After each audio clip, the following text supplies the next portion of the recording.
Hi everyone, this is Brad from Board Game Geek. I'm here with Chris of Osmati Games, and we're going to check out 1001 Odysseys, which we talked a little bit at PAX, but here now we're actually seeing the components and the digital component as well.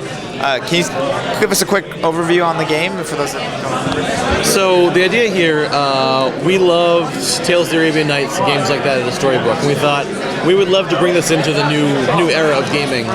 And what we do is we've got lots of stories set in space in a silly sci-fi kind of way, like a Hitchhiker's Guide or something like that, with a nice game on top of it. So you get a little bit of crunchy gameplay in addition to, just the storybook, which was kind of... Tales is a great game. It's a 30-year-old game. It shows a little bit. So what you do is you wind up with a ship through some unlikely means, like the JL 4037 Excelsior, which you win through a raffle. Every ship comes with a backstory. Maybe it crash landed into your house, they just sort of handed it to you. Maybe you won a raffle. Maybe your grandparents let you inherit a ship. And then you get a crew of crazy and interesting aliens. You got different species. There's Felicity and Zibzab, Space Janitors, Tim Tillowinks. They all have interesting backstories and things. Your crew all have different skill icons, and that's going to help you out when you do encounters. The way the game plays, every turn, whoever's not going on the mission goes to the space bar. What else are they going to do? They all get to do something, so that the other players get entertained during your turn. Often they get to bet on whether you're going to succeed or fail in your mission. Then you go through deep space, which is some sort of other encounter, and finally you get to wherever you're going. The app right now is kind of bare bones. We built this in the past couple weeks, but it revolves around stories and choices. Every encounter you're going to have some description of what's going on, followed by a set of different options. Whenever you choose the option, it's going to tell you what skill you're going against. So fighting 2, I find all the fighting icons on my cards, I roll some dice, I decide whether I succeed or fail. And based on whether I succeed or fail, I get a different story result. And so somebody else is reading this to me, much in the way that you do with Arabian Nights or something like that.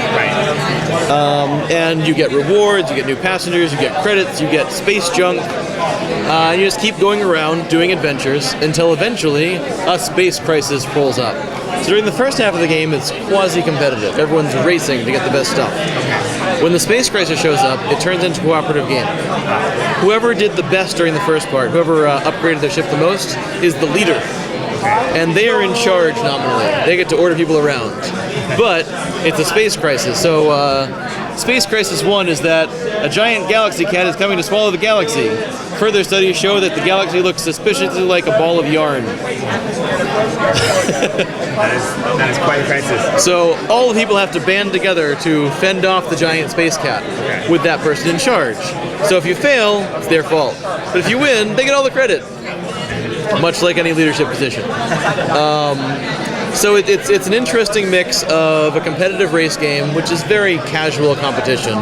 The game's mostly for the stories, followed by a band together and do something together, which we really love from a storytelling aspect and from a group dynamic aspect. It makes sure everyone comes together at the end and has some fun. So is there some gaming the system? Like, are you trying to level up and stuff before this crisis happens? Yeah. Okay. So, the space junk are going to give you extra icons or lasers or things. Every time you complete a mission, so the galaxy has 2 currencies, credits and tails. Every story you learn gives you a tail for that character. The more tails a character has, the better their icons will be. If you get enough, they'll eventually flip over and become better. Very cool. Awesome. Well, it sounds really great.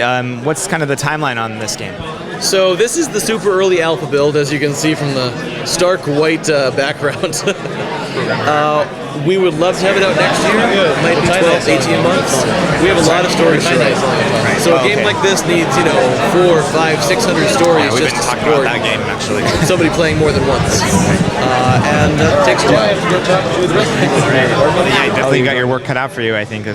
But it seems like a really neat idea, and kind of taking like a classic gameplay that people love and adding a digital component to help with that instead of flipping through a giant book, but also some more modern gameplay, kind of RPG elements. Yeah, so again, same model. The game will come in a box. You'll pay for the box, and the app will be free to use on whatever device. We've run this on cell phones or tablets or laptops or desktops, smart TVs.